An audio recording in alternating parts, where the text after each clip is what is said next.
ಇವರು bill pay ಮಾಡಿಬಿಟ್ಟಿದ್ರೆ ಅಥವಾ reasonable ಆಗಿ ಇಟ್ಬಿಟ್ಟಿದ್ರೆ ನಮಗೆ ತೊಂದರೆ ಆಯ್ತಿರಲಿಲ್ಲ.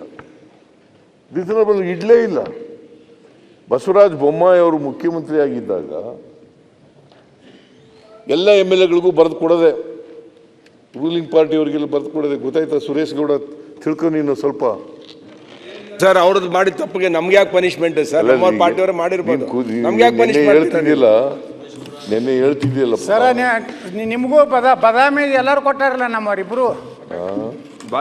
ಬದಾಮಿಗೆ ನಿಮಗೂ ಸಾಕಟ್ಟು ಕೊಟ್ಟಾರ ನಮ್ಮವರಿಬ್ರು. ಕೂತ್ಕೊಳ್ರಿ, ನೀವು ಪಕ್ಷದಿಂದ ಎಕ್ಸ್ಪೆಲ್ ಆಗಿದ್ದೀರಿ, ಕೂತ್ಕೊಳ್ಳಿ. ಅಲ್ಲ ಎಕ್ಸ್ಪೈಲ್ ಆದ್ರೆ ಏನ್ ಸರ್? ಅದಕ್ಕೆ ನೀವ್ ಯಾಕೆ ಬೈತೀರಾ? ಅಲ್ಲ ಅವ್ರು ಸರ್ ಅವ್ರ ಎಕ್ಸ್ಪೈಲ್ ಆಗಿ ನೀವ್ ಯಾಕೆ ಹೇಳ್ತೀರಾ ಸರ್? ಅಲ್ಲ ಪಾರ್ಟಿಯಿಂದ ಎಕ್ಸ್ಪೈಲ್ ಅವರು ಶಾಸಕರದಾರ. ಮಂತ್ರಿಗಳೇ ನಿಮ್ಮನ್ನು ದೇವೇಗೌಡರು ಎಕ್ಸ್ಪೆಲ್ ಮಾಡಿದ್ರಲ್ಲ, ತಮ್ಮನು ಎಕ್ಸ್ಪೆಲ್ ಮಾಡಿದ್ರು ಸರ್ ದೇವೇಗೌಡರು.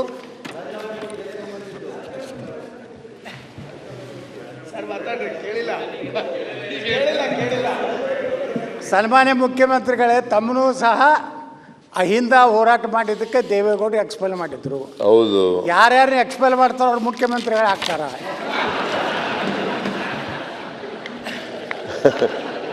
ಈಗ ನೀವು ಮುಖ್ಯಮಂತ್ರಿ ಆದರೆ ಭಾಳ ಸಂತೋಷ. ಯಾವ ಪಾರ್ಟಿಯಿಂದ ಆಗದು? ನೀವು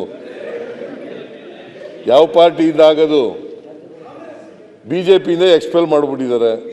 ನೀವು ಒಂದು ಹೊಸ ಪಕ್ಷ ಮಾಡಿ ಚೀಫ್ ಮಿನಿಸ್ಟರ್ ಆಗ್ಬೇಕಾದ್ರೆ ನಾನ್ ಅಡ್ಜಸ್ಟ್ಮೆಂಟ್ ಪೊಲಿಟಿಕಲ್ ಪಾರ್ಟಿ. ಈಗ ಯತ್ನಾಳ್ ಅವರೇ ಒಂದು ಹೊಸ ಪಕ್ಷ ಮಾಡಲಿ ಪಾಪ. ಮುಖ್ಯಮಂತ್ರಿಗಳೇ,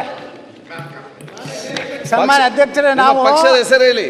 ನಾವು ನಾನ್ ಅಡ್ಜಸ್ಟ್ಮೆಂಟ್ ಪೊಲಿಟಿಕಲ್ ಪಾರ್ಟಿ ಮಾಡಕತ್ತೀವಿ. ನಮ್ಮ ಪಾರ್ಟಿದಿಂದ ಏನಾರು ಈ BJPಗೆ ನುಕ್ಸಾನ ಆಗಬಾರ್ದತ್ ಅಂಜಲಕತ್ತೀವಿ. ನಿಮಗೆ ಲಾಭ ಆಗಿದ್ದು ಹೇಳಿ.